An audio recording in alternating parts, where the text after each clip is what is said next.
you call yourself a romantic, and you say, make something beautiful, don't fold up and quit. I love those. I love those two thoughts. So tell us, elaborate on that a little bit, if you don't mind. Well, I, there was a painting that I did. It was the first big commission, and it was, I think it's either called The Big Chief or Two Wolves, and it's this old, I think it was Chief Seattle.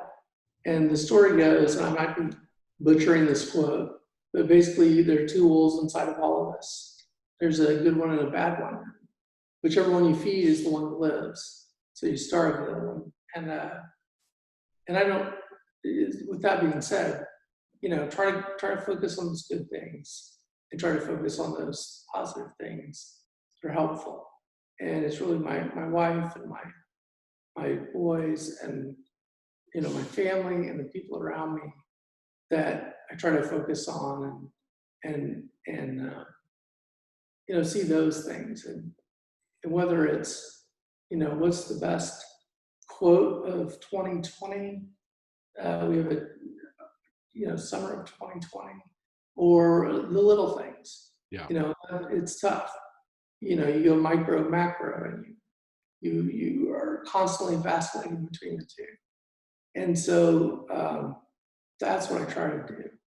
But not always am I successful. I fail all the time, every day. Yeah. And it's just like you just got to keep going, and sometimes I can do it. And then sometimes, like my wife and I are joking, it's like, I give up all the time. End of the day, I'm like, God, I can't do this. Like, you gotta, I hand it off. Like, I don't know what to do. There's got to be a reason I'm here. Keep questioning, keep pushing, keep trying. What's the alternative? Yeah. I don't know. It's like you still gotta, I thought about it before we talked. So I was like, what am I gonna say? I don't know. It's so funny how many people think that. Well, the thing was, so I was like, okay, so what am I going to say? And then I hop on, and you got Blake on, and I'm like, Jesus, he's elected to take 2 tours as a Marine Corps officer in Fallujah. It's like, how do you follow that? It's Yeah, like, I didn't get my yogurt today in the afternoon. So I had a buddy that was like, dude, just be yourself, enjoy. Yeah. But it's everyone's got their stuff that they're struggling with. If we're taking it back to the corona again, then it's like, at least we all have a name for it. At least we all point to it. And collectively, it's like, man, if we can just get together, if we can just be a little nicer to each other, a little more accepting, give everyone a hand. And I know we all have different ideas about how that works and how best to do that, but it's like, we got to just be good to each other and focus on those things. And there's just, we see so much bad stuff. We see so many negative things, which, that's what gets the attention. And so a lot of times we forget there's a million wonderful, incredible things for every one bad thing.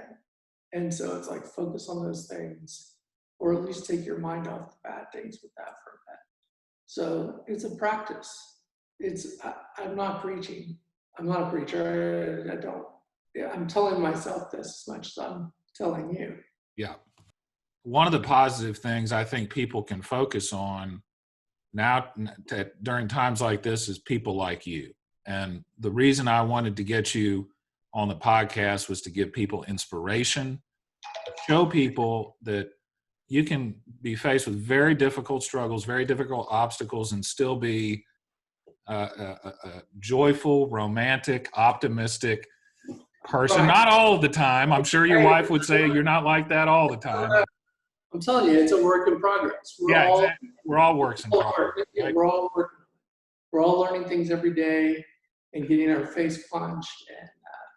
And, it's hard for everybody. And you got to respect that. And you got to try. I fail all the time.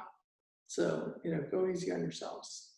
Well, you inspire me. You inspire a lot of people out there. And just keep doing what you're doing, brother, man. I love you. I'm so happy that you came on the podcast. All right, man. It's good to see you, Brian. Bye, brother. Good to see you, man. Take care, man. You too.